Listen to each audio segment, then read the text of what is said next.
Welcome to Beyond the Pod, presented by SodaStick.com.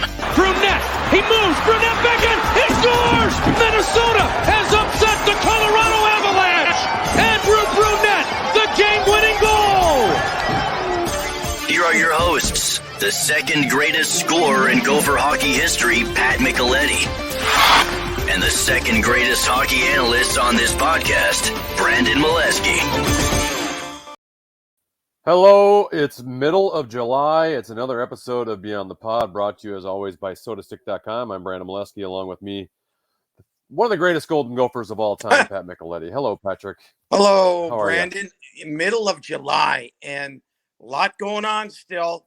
Development camp, free agency, lots to talk about. Yeah, we just had the draft a week ago, which you and I last did our show before the draft, so figured this would be a good show to go guestless today with all the stuff going on. And obviously the NHL and the Wild will probably calm down here in about a week or so, and we'll get more into college coaches and those types of guests as the offseason moves along. But let's start with the Minnesota Wild. Obviously the biggest news in the last week, Pat, was Cam Talbot traded to the Ottawa Senators for a goalie in return, and Philippe Gustafsson. I'm not going to act like I know a ton about him other than what I've read, but right. The entire Cam Talbot situation was interesting, Pat, that, it seemed like he had his feelings hurt from the season when they decided to go with Marc-Andre Fleury in the playoffs. Maybe some of that still continued throughout the offseason when the Wild made it clear they wanted to bring back Fleury. And I don't know if Talbot demanded a trade, but it seemed like he did not like the situation. I made the comment when that first happened, when the news came out at the end of the season about him, I'm not happy, there's a problem. And I didn't blow it off, but just watching Cam's demeanor and all, I thought, you know what, things will blow over. It will be fine. And I'm really surprised, to be quite honest with you, that it got to the point where they decided to trade him.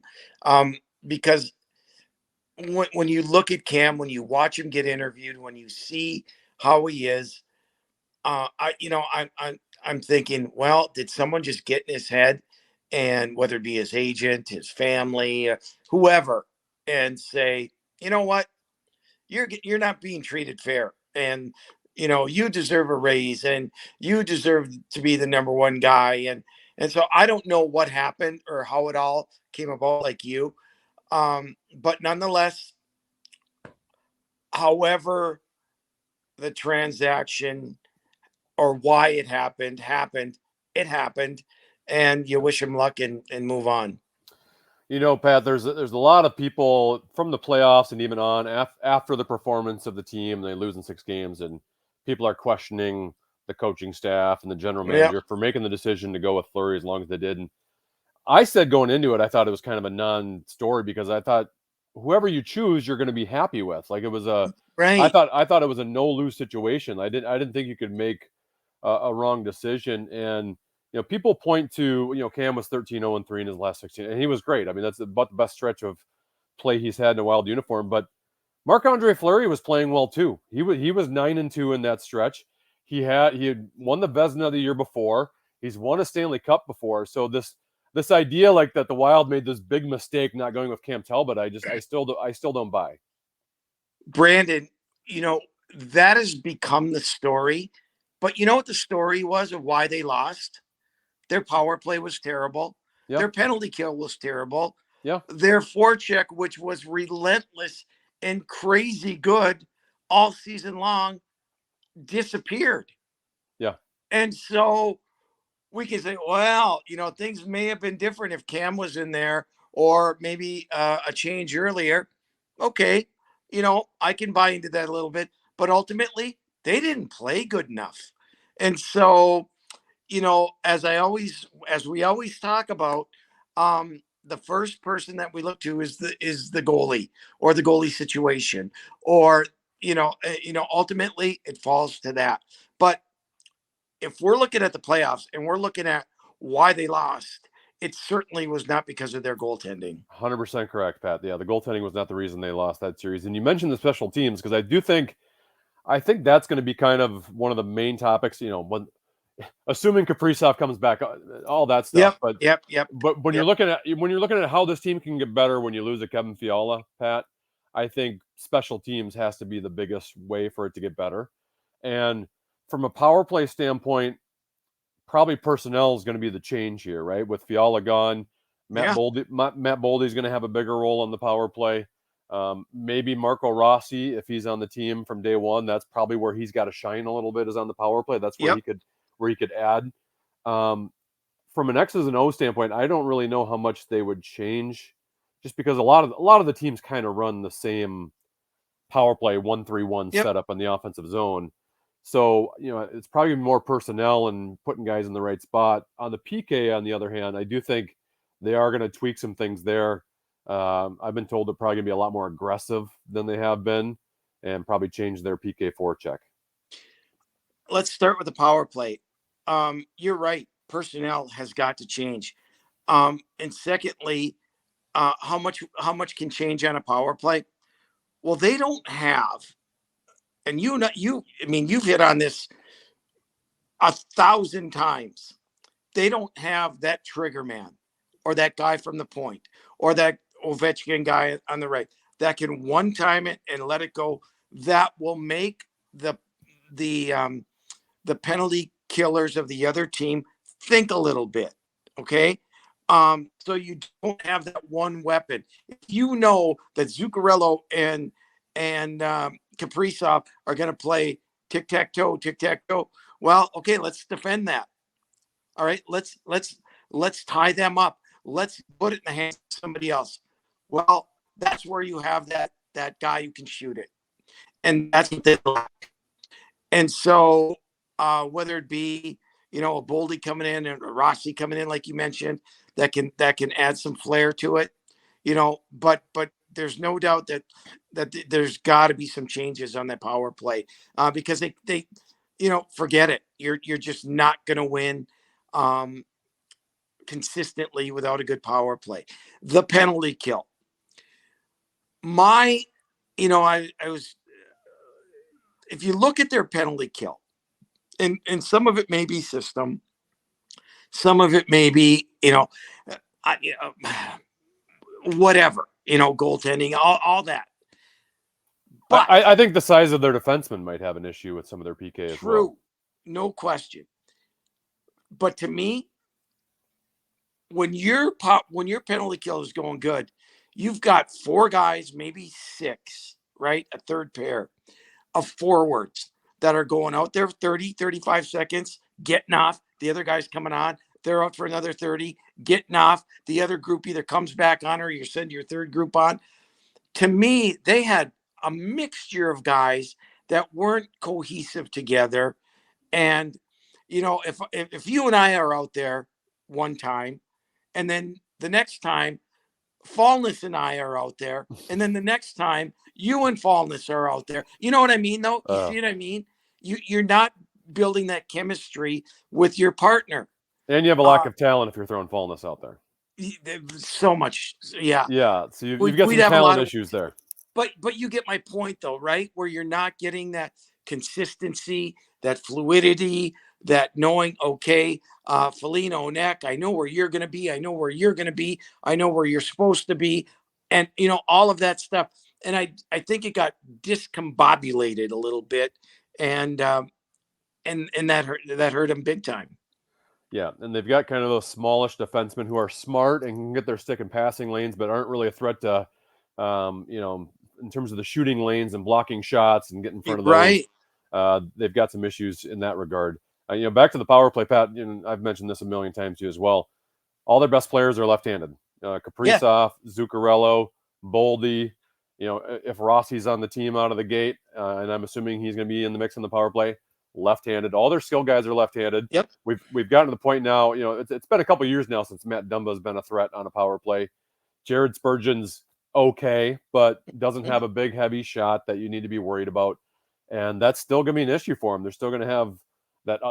When you're a PK and you can take away half the ice because you're not worried about the one half of the ice, that's a problem. And I really, at this point, I don't really know how they fix that element of it. Well, sign somebody.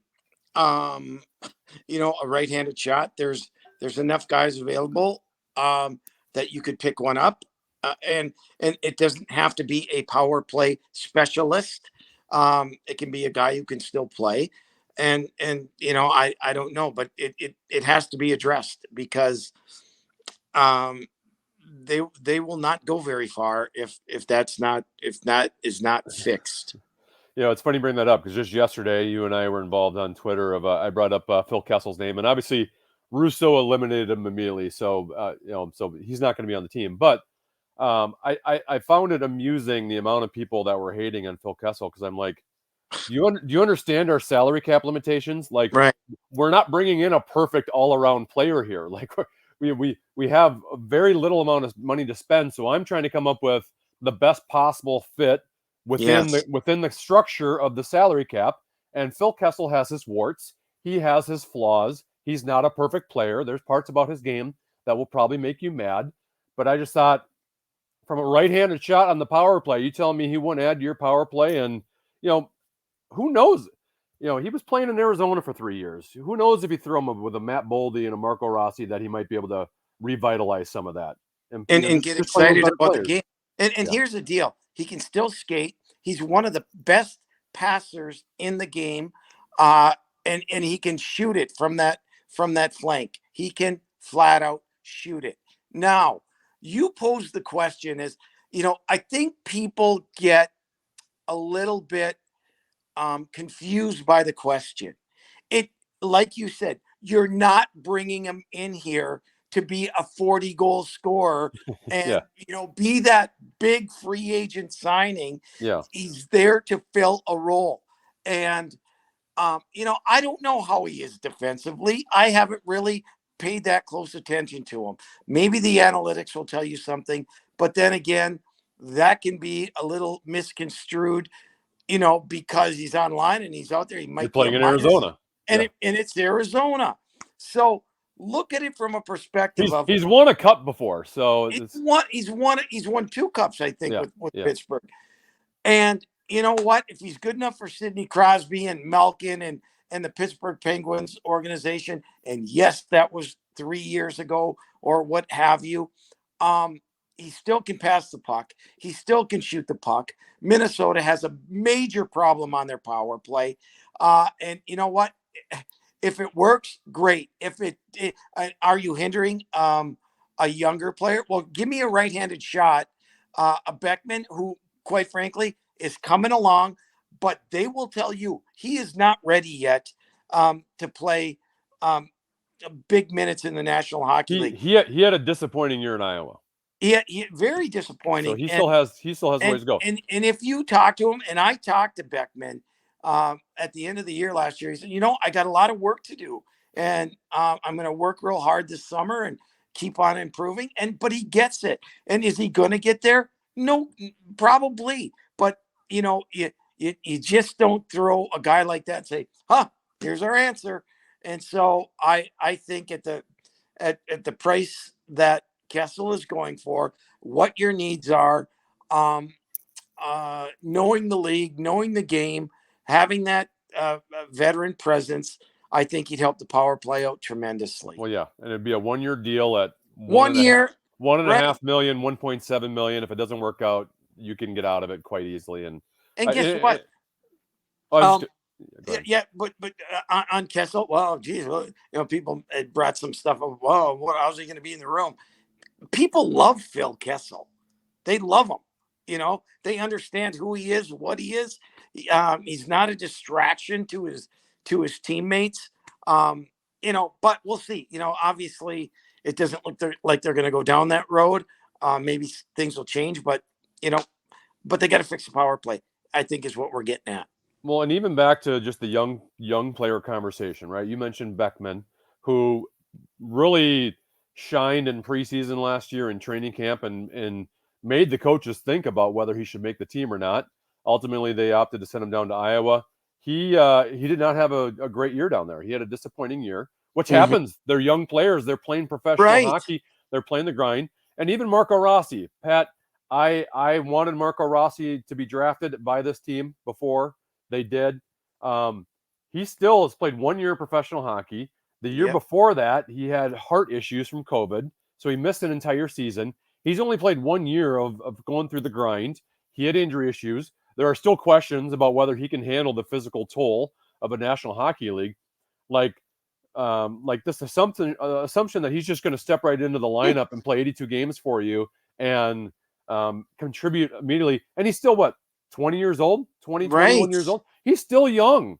So I get that we have all these a great batch of young prospects and we all want to see them, but it's difficult. And just because Boldy came in right away in his first year, and by the way, he was a year older than Rossi, just because he came in and shined right away doesn't mean that's going to work for every other player. So this hey, we always have to go down the young road. Ideally, that would be great. I would love nothing more than Marco Rossi at his salary to come in and make major contributions on your second line in his first year, in his rookie year. But that's not going to be easy to do. No, and if the fans really want Rossi and Beckman and all these guys, to play these major roles, then don't complain about how they're playing, because it is a learning curve. And and I made the point, with Justin Guard the other day. You got a guy like Connor Dewar, right? And Connor Dewar was the best player down in Iowa. There's no question in my mind that he was. But Connor Dewar down there played a major role for that team. He was power play. He was penalty kill. He was out for all the big draws. He played center down there. And so he played a different role. Now, when he comes up to the National Hockey League, he plays a completely different role, a checking role. Make sure you don't get scored on. If you chip in, great. Now they develop him. He was that player down there. Can he be that player up here? We'll see. If he's given the chance and given a little bit more responsibility, and the expectation level is higher. We don't know that yet. And maybe we'll see it. Maybe we won't. Speaking of the young guys, I saw the Wild Prospects 2 practices, and I saw the scrimmage last night. Now, it's always challenging to get a good read on some of these players, Pat, because even the practices, I mean, they're doing edge work for the first half hour, right? I mean, you can only, and then they were doing some 3-on-3 small area game scrimmagings, which you can get some information, but you really don't know how these guys are going to be in a 5-on-5 hockey type structure. But I will say, Wallstedt, the goalie from Sweden, from what I saw, guy's huge, takes up a lot of net, but he also can move for a guy his size. To me, he looks the part. Some of their draft picks, the Liam Ogren, who they drafted from Sweden, he's 18 years old. He looks like he's 21, 22. I mean, he looks like he's built like a man already and has a unbelievably quick release, great shot. I was impressed with the second round pick, Hunter Haight. Like I said, these are practice situations. That's different than a game. You can tell that his hands are unbelievable. Like he's got a quick release. He had one practice where he had 3 snipe goals, just top shelf, bar down. He had some good hands. Beckman was the one guy I thought, man, I was expecting to see a little bit more from, and was a little disappointed. How was Faber and Jack Peart? Yes. 2 guys that I'm keeping an eye on, because they're both in the college rank, and they will both be back for another year. Where do you put those guys? So for last night's scrimmage specifically, they were doing 3-on-3 games, but there was 2 games going at one time. They were both in each end. Me and my kids were on one end of the ice, so it was really hard for us to see the other end. And Faber was on that ice the entire time, so I didn't see him a whole lot in the scrimmaging. Peart I saw a little bit, but even Faber, when they were just doing defensive only drills in practice, he's smooth on that blue line, man. And we already, you've seen him enough at the University of Minnesota. He can skate. But his ability to transition and his agility, man, and he's got a pretty good release, quick shot. You can tell he's a player. And Peart, what I noticed for him, he's smart, man. He really is. I saw a 3-on-3 game where he was going 1-on-1 kind of with Rossi for a little bit, 30-second stretch, and his ability to get the stick on puck and force turnovers and get the team going the other way and make smart decisions. That was the one thing I saw out of him. One guy that I read about a little bit, that Lambos. Yep. How far do you think, because when we look at these guys, I think Faber can jump right into the lineup as soon as the season's over. That's my opinion. We'll see how that shakes out and where they are. But when you look at an Ogren, when you look at a Haight, these guys obviously aren't ready for the National Hockey League yet. Yep. Year, 2 years. What do you think? With Lambo specifically, Yeah. it's hard to tell off of prospects. Yeah. They're not going against NHL players, and like specifically like for defensemen, Pat, like that's the position. I mean, I guess what I'm getting at is, could we be shocked or surprised to see one of the young defensemen?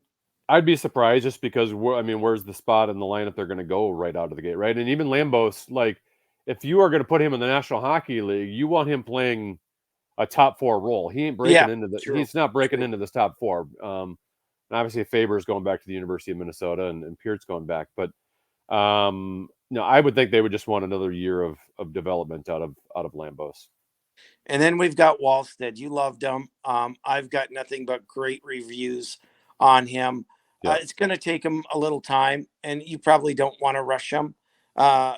Seeing that Gustafsson is only 24 years old also. So, I mean, we may see a Swedish tandem in 2 years in the nets for the Wild. But even then, like, Pat, like, I feel like everyone's trying to rush Wallstead. And I get it. He's a first round pick. Like, he's probably gonna be the man here someday. Someday. He's hopefully your goalie that's leading you to a cup, and he's your Right. starting goalie for a decade. Pat, goalies always take a really long time to develop. Oh, he was just drafted last year. Right. He's 19 years old. Like, goalies just don't come in. I get Shesterkin out of with the New York Rangers, he's the exception to the rule, right? Yeah, no doubt. Like, how long do we wait on Darcy Kemper here? How long, it takes some of these guys, it takes them till they're 25, 26, 27 years old before they finally get it at the National Hockey League. So, right. Wallstead will play in Iowa. I would keep him down there the entire year if possible. I guess maybe you could sprinkle in a game or two to give him a taste of the National Hockey League. But even after a year, I don't think we should just assume, all right, in the 2023-2024 season, he's one of your goalies, because even by then, like, you want him to be your number one when he comes up here. You don't want him to be your backup goalie that plays 20 games a year. Right. No, I agree. 100%, because he's got to be ready, and you want that guy to be ready and confident and ready to to play in the National Hockey League. Let's jump back to the free agency a little bit, and not so much at what the Wild haven't done, or haven't signed, that player or what have you. But when you look at the players that have signed, right? And how it potentially has helped the Minnesota Wild. And I talk about, and even some trades that have happened. A lot of the really good players that have signed have gone to the Eastern Conference. Yeah. And a lot of guys that have been traded have gone to the Eastern Conference. You look at Pacioretty from Vegas to Carolina, Gaudreau from Calgary to Columbus. Yeah. Chicago's a train wreck, but DeBrincat from Chicago. Perron's leaving St. Louis. Colorado's lost a couple guys. Yeah, Colorado loses a couple guys. They go out. Who knows with Kadri at the moment of the taping of this podcast? Right. So it's almost addition by subtraction, if that's the proper term to use. And Minnesota has all their core guys back. It's going to be a different team. It's going to be a different year. They're going to have to play a little bit differently. But I don't know how much they've been hurt, to be quite honest. Well, let's get to more of the National Hockey League aspect of this in a second. First, I want to tell our listeners and viewers about our sponsor, SodaSick.com. Go to SodaSick.com to get your original Minnesota sports-inspired goods. If you haven't seen the stuff yet, you got to check it out. They just released their the Beauty League line. I got one of their hats for me. All of their apparel screen printed here in Minnesota on super soft, super comfy shirts. You'll love it, and we're going to hook you up with 15% off your next order. So use the code KFAN for 15% off. That is sodastick.com, original Minnesota sports-inspired goods. Use the code KFAN for 15% off your next order. Let's talk about free agency, Pat, and specifically, obviously the biggest news, Johnny Gaudreau leaving the Calgary Flames for the Columbus Blue Jackets. It almost sounds like he did it for less money. Yep. The thinking was he wanted to get closer to home. That's why they thought, New Jersey, Philadelphia, the Islanders. How surprised were you that he landed on the Columbus Blue Jackets for less money than he would have gotten to stay in Calgary? Very surprised. I didn't think, Columbus was in the mix, and then all of a sudden they were in the mix. But reading afterwards, he talked to a lot of his buddies who have played there, and some of his buddies that are currently playing there, and they sold him on it. And if you look at Columbus, now they didn't make the playoffs last year. They struggled. They had a lot of injuries. Whatever the reason. If you look at their lineup, it's a pretty good lineup. Not great, but not horrible. Their problem is they play in the East, and they play Tampa and Florida and the Rangers, and so to make the playoffs in the division they're in is awfully difficult. But with Patrick Laine there, Boone Jenner, Werenski, they've got it, and they just signed Goodmanson from Montreal, big defenseman. Boquist they got in the Chicago trade with Seth Jones a year ago. Merzlikins, their goaltender. It's a pretty solid lineup. Not great, but pretty solid, and we'll have to see how it works out for them. Another team in the East getting better. How about the Carolina Hurricanes? They acquired Brent Burns via trade. That was a big hit. As you mentioned, they got Max Pacioretty in a deal from the Vegas Golden Knights, a team that was already had a good season, had a decent playoff run, and they're getting stronger. They are. They lose Vincent Trocheck via free agency. That Niederreiter probably won't be back. But you know what? That was a team that I think both you and I thought would contend. And for whatever reason, they had goaltending problems at the end of the year. Anderson was out, and I think that hurt them a little bit. But they're going for it. They want to win the cup again. And it was 2004, I think, was the last time they won it, if I'm correct. Now, anyway, I think it was back in 2004. But they're going for it, and getting Burns and getting Pacioretty and what they have up front, that's going to be a really, really good team next year. How do you evaluate the moves Ottawa has made in this offseason? Because it was a young team that they've bottomed out for a while. They've got some good young talent. They acquire DeBrincat from the Chicago Blackhawks. Obviously, they got Cam Talbot from the Wild. They assigned Claude Giroux in free agency. Do you think that potentially could be a playoff team next year? I think they'll be a playoff team. I still think they need another defenseman or for their young D to mature. They were horrible defensively last year. Their goaltending wasn't great last year. They had a lot of young forwards. Now they bring in DeBrincat. They bring in Giroux. Those younger forwards are a year older. They've got a top six that's awfully good. And if Cam can provide some, he'll be the number one guy there. He'll play 50 some odd games for them. They're going to be good. They're, as Claude Giroux said, we're not going to win it next year, but we're going to build off this thing. And so their young talent is awfully good. So yes, I do think that they can make a run for the playoffs.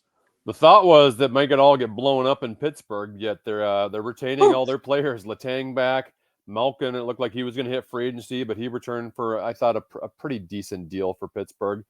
They re-signed Raquel, who they got from Anaheim in the trade last year that I loved. How long is the window still open for Pittsburgh? Well, it's closing. I mean, Letang is 35. Crosby's getting up there. Malkin is 35 or 36. Uh, it listen, they try to supplement with some younger players, and they've done a pretty good job of that. Listen, I thought they had the Rangers on the ropes last year, and probably should have won the series. Yeah. But Shesterkin was just that much better than what Than their backup goalies. than Louis Domingue, their third goaltender, had to Yeah. play, and then they put the DeSmith, and and Crosby got hurt in Game 5. And Crosby gets hurt, but Jake Genzel's still there and still playing at a very, very high level. So they're going to be in there, but they've got a couple of years until they really going to have to reload. One more final topic. How about the Jack Lafontaine situation where he left the Gophers in the middle of the year, signed by the Carolina Hurricanes, and now they've let him go. They're not re-signing him, so he's now a free agent. I wonder if he's regretting that move to Carolina in the middle of the season last year. What are we learning about the National Hockey League? It's a business, and you are a piece of meat. You are good for us until you're not good for us, and it doesn't matter. And it's just reality. It's the way it is. It's all about winning for every organization, and if they don't feel you're part of it or they don't have your back, you're gone. Listen, the one caveat, the one good thing is that Jack Lafontaine got paid. They overpaid for him, and he had the chance to play in the National Hockey League, played a couple games. I'm sure he will sign with somebody, probably an American League deal. Yep. Heck, he might go to the East Coast League. Again, like you mentioned with Wallstead, it takes goaltenders a number of years to get to that level. Jack LaFontaine was not ready for the National Hockey League, and Carolina was in a pinch, and they, unfairly put him in there. And I don't think they did him any justice by doing that. Like I said, the only good thing is he got paid, and that's good. All right, Pat, we end every Beyond the Pod podcast with stick taps. What do you got for us? Well, I think we're going to have close to the same one. So I'm going to steal it first. All right. Mine is going to go to Will Francis, the UMD defenseman from, I believe he's from Andover. Draft choice of the Anaheim Ducks. Committed and is at the University of Minnesota Duluth. Has overcome and beaten leukemia. Now, he rang the bell, I believe, a week ago where he was cancer-free. But even last season, he started getting back into shape and playing, and Scott Sandelin put him in a couple times. But who cares if he plays another game again? His fight, his determination, I'm not counting this kid out from making it to the National Hockey League and the battle that he did. So big stick tap to Will, his family, his teammates for supporting him, and all of Minnesota hockey for supporting him. So good on Will. Yeah, he was in chemo treatment for 2.5 years. And then, yes, as you mentioned, he rang the bell for his final treatment. 4 days later, he was at Ducks development camp, just 4 days after treatment. So unbelievable. You are right. That was going to be one of my stick taps, but I always have two just in case you I know. And my other one is going to be, Pat, I'm going to give a stick tap to the United States National Development Team. In the last draft, they had 6 players drafted in the first round. And I'll be honest, when the idea of the National Development Team first came out, I thought, I don't like the idea of only developing your top players, your elite players, but it has absolutely worked because the amount of Americans flourishing not only at the World Junior level, international level, but then getting drafted highly, I think has changed a lot over the last couple decades. So it ended up being a very good idea, and they're doing great stuff over there. Yeah, I agree with you, Brandon. When the idea first came out, I was like, please don't leave high school. But you know what? There's only so many elite players, and it's not like Minnesota's losing 50 guys a year. And so for those reasons, I'm okay with it. And and it's been fine. Minnesota high school hockey is here, and it's here to stay, and it's great. But I'm okay with the national development team. All right, Pat. Great stuff as always. We'll talk to you next week.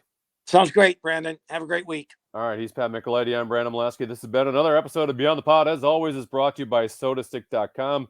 Make sure you subscribe and watch Beyond the Pod on the YouTube channel, and also subscribe on the iHeartRadio app or wherever you get your podcasts. You can make sure it gets right into your podcast feed first thing when we drop these episodes. Thank you so much for listening or watching. We will talk to you next week right here on Beyond the Pod. Bye.